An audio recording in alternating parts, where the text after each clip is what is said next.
Welcome to the Inspired Riding Podcast.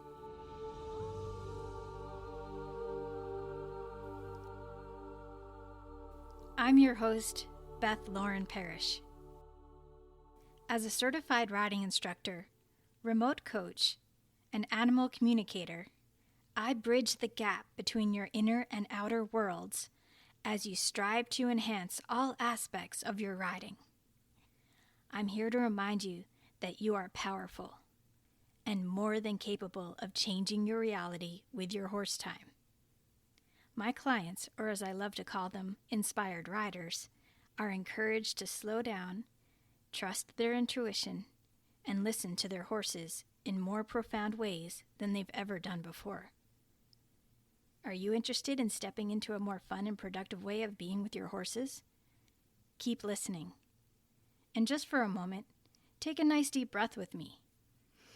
Nice inhale, long exhale. Release any tension you might be holding onto right now. You may have been wearing your shoulders as earrings or clenching your jaw. Just let that go.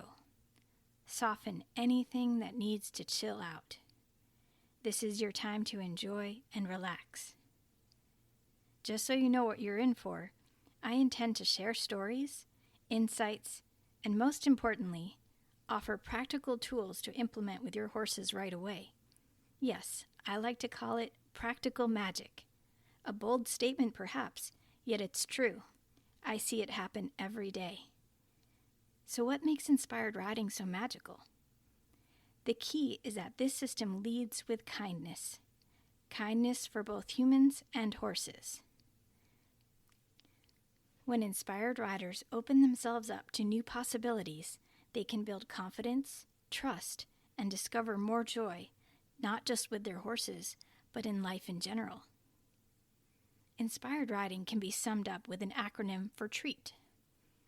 Who doesn't love a treat, right? So if you think of each letter, T stands for tuning in, tuning into your intuition and your horse.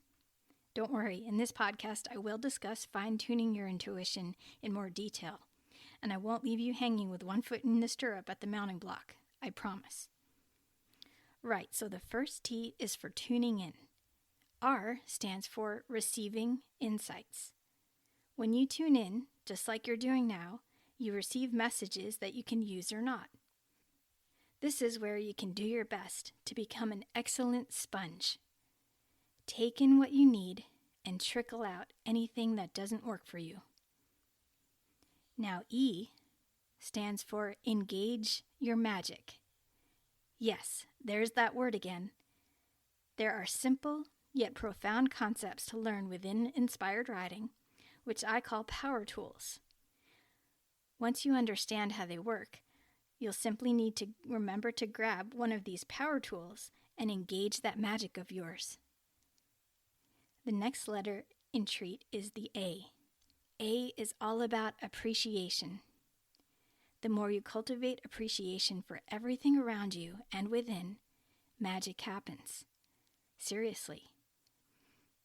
Go on an appreciation avalanche right now and think of every little thing that you appreciate in this moment.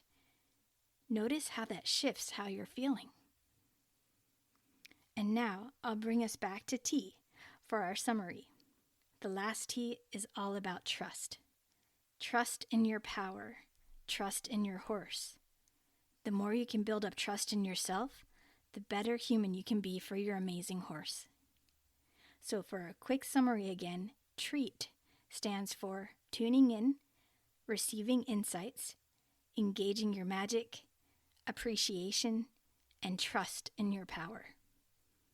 How does all that sound to you? If you're still with me, thank you. And here's your first practical magic power tool for this podcast. Learn how to tune into your intuition. Some of you might have an excellent handle on how to listen to those gut feelings, while others listening might have a sense of things, but not really sure how to put it into words. I'm here to bridge that gap, like I said. Tuning into your intuition is simply getting incredibly familiar and confident with your internal compass. Our bodies have infinite wisdom just ready to share with us. You can call it God, universe, source, angels, body deva, whatever works for you. I just want you to learn how to use this power tool and know that it can help you with all of your decisions from this moment forward if you really take the time to practice. And yes, this is a skill. Here we go. The first step is to learn how your body reacts when you speak something true and when you speak something false. You're pretty much creating your own magic 8-ball feelings from within. Start with saying your name out loud. For me, I would say, "My name is Beth." Then I would just notice how I feel. Then I would say, "My name is Charlie." Then I would notice how I feel. When I say the truth, everything feels at ease and feels soft and relaxed. Now you might be thinking, "I'm not sure if I feel a difference." So this is where the practice part comes in. Now your assignment would be to choose 10 different things to say out loud. First something true, then something false. Make it wildly obvious. The next one can be silly, like, "I have elbows." Then, "I do not have elbows." It can be this simple. Be sure to breathe in between and scan your body for anything that changes between the two. You might feel a tightness in your stomach or jaw when you say something false, or your voice might change its tone. Perhaps your vision gets blurry. Keep noticing. Maybe even write down your observations. I want you to get really curious because this is going to turn into a game changer for you for making decisions with your horse time. With that said, think of how you can use "yes, this is true" and "no, this is false" feelings. Perhaps you've been thinking about moving up a level with your riding. Ask your body how it feels about that. Say something like, "I'm ready to move up a level." Notice how that feels. Did your body give you a "yes, that's true" feeling? If not, you might want to say next, "I need to wait a little longer before moving up a level." Notice how that feels. Get creative and see how your inner compass can help you. Believe it or not, this is the most basic way to begin trusting your intuition. The next level comes when you're open to receiving more than a yes or no question. For me, I've connected with my inner guidance system in such a way that I can sit with a journal and free write to receive answers to anything that's coming up in my life. I now make it a habit every single day to write in my inner guidance journal. It helps to narrow down what to focus on. The insights that come out always surprise me and yet make so much sense in the moment. This is just one way to connect on a deeper level with your intuition. Some people enjoy sitting down with guided meditations, while others thrive on getting intuitive insights from walking around in nature. I find a lot of ideas come to me in my bathroom. Perhaps it has to do with water flowing, signifying a flow of ideas. Plus, I do know that showers can help you shift your energy, as you imagine the water washing away anything that no longer serves you. You can then become more open to thoughts and ideas that are more productive. That's another little power tool I love to use. If I ever catch myself going into a negative thought pattern, I say out loud, "How is this serving me right now? What can I think about instead that will help me in my life?" Try that out and see what happens. So there you go. Once you start to become more aware of your intuition and how your body feels about your next stride in life, things will become easier. Riding will become more natural. On that note, I love to take time to contemplate just how incredible it is that horses allow us to ride them. It's my mission to find every possible way to help horses feel amazing with their daily lives. In order for horses to feel this good, their humans must learn how to feel better in their bodies. When you become more confident with decision making, and most importantly, how to become more self-aware, honoring how you feel in each moment, you can adjust accordingly. You can find a beautiful flow with your horse. There's that magic stuff right there. Speaking of beautiful flows, I'd love to share a story on how my latest pony showed up for me. As I mentioned in the beginning, I am an animal communicator, meaning I get insights from horses on an energetic level. I see images, hear words, and feel how they feel. It's an incredible, humbling experience every time. And each horse is so different, just like people. With all the horses I've been blessed to be owned by, I had two that I call my heart horses, Biffy and Keeper.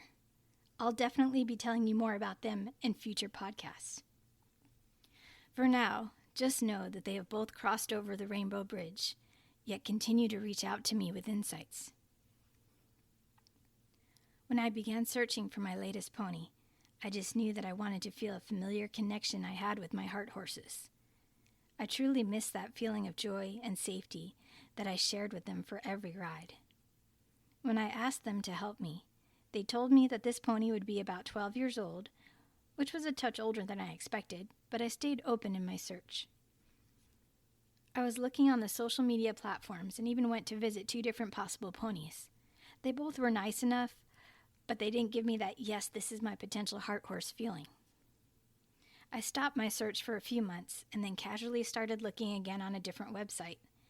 I put in all of my search criteria, a pony size gelding in my area, anywhere from 13.1 to 14.2, that had a variety of experience. Oh, and I'm just 5 feet, by the way, and also had multiple surgeries, which led me to the decision to find a shorty to help me be kinder to my body, especially my knees. I can talk more about that in future podcasts as well, but feel free to read my About page on my website, inspiredriding.com, for the longer details at any time. Right, so back to my search. I set up the criteria and found a few that looked interesting. I did this search on my phone, and when I clicked to the next page, I was being shown taller mares. I thought, well, it's just lost all my criteria. I got a little frustrated, so I just decided to close it out, maybe look on my computer the next day or something. So I was doing something else the next day on my phone, and I opened up Safari, where I had been looking, and then the cutest little leopard Appaloosa pony was staring straight at me. He was staring into my soul. I said out loud, "Who are you? And where did you come from?" My husband just looked over at me like, who is she talking to? Here's the thing. He was most certainly in my search criteria and had been listed on the site for a few months. I thought it was so strange that I didn't see him the day before. Apparently, he just wanted to be highlighted like a surprise the next day. I started looking at his photos and decided to reach out to his owner. She sent me videos of him going over jumps cross-country and in the arena. I was so excited to meet him. And then when we talked on the phone, she told me that he was recently on a trail with a very nervous thoroughbred, and he kept his cool the entire time, giving the thoroughbred looks like, "What's wrong with you, dude?" When she said that, I was even more excited to meet him. I so wanted to have a cool, calm little guy that was self-assured and enjoyed doing things. When I met him, he immediately started sniffing my body up and down, as if he was assessing my entire essence. I had a good feeling about him. He was ridden by a young lady when we first arrived, and then when it was my turn, they brought him up to the mounting block for me to just hop on. I had an excited feeling to just go for it, but then stopped myself. I said, I'm just going to take him for a walk. We walked in sync together, and I asked him to relax his jaw a little, and then I connected to his heart.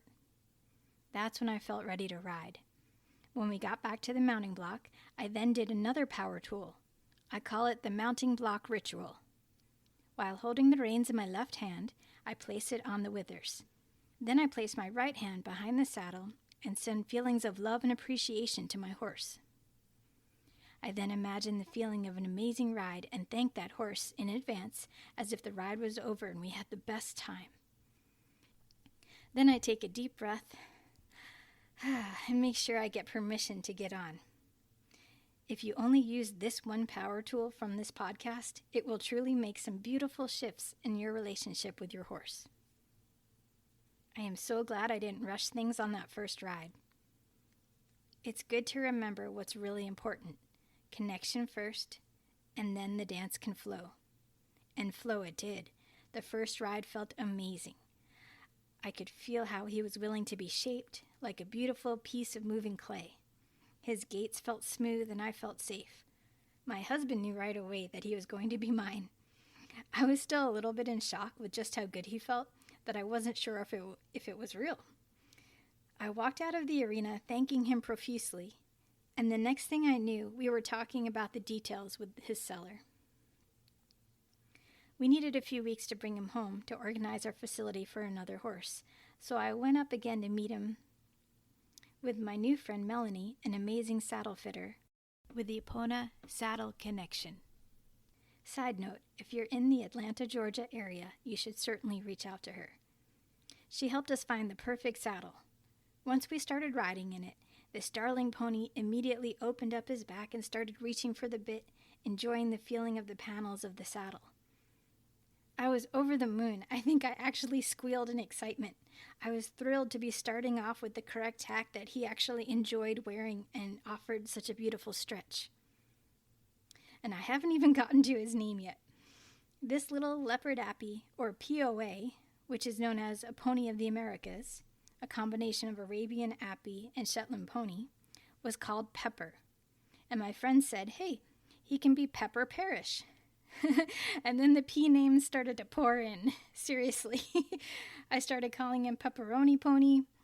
And then my other friend, being a Mary Poppins fan, called him Practically Perfect in Every Way. So now I think I've settled on a show name for him, and it can be Practically Perfect Pepper Parrish. Yes, we do get silly around here, but riding and relationships are supposed to be fun, right? Getting back to the story of connecting with my past heart horses, I tuned in with Pepper the night before we brought him home to let him know where he was going and to say farewell to his old friends. He told me he was ready to be my special pony, and then he told me that both Biffy and Keeper helped him find me. Yes, that's what he said. So with tears in my eyes, I fell asleep, and the next day he became my new heart horse. I hope you enjoyed this podcast. Please join me in the next podcast, where I'll offer you more insights on tuning into your horse. Be sure to continue practicing tuning into your intuition. Oh, and one last tip. If you breathe deeper and even focus on breathing into your heart center, this will help you connect to your heart's innate wisdom as well. I appreciate you being here to listen. I can't wait to share more with you soon. Please reach out at any time through my website, inspiredriding.com. Remember to lead with kindness for yourself and for your horse. Thank you so much for listening, and may the horse be with you always.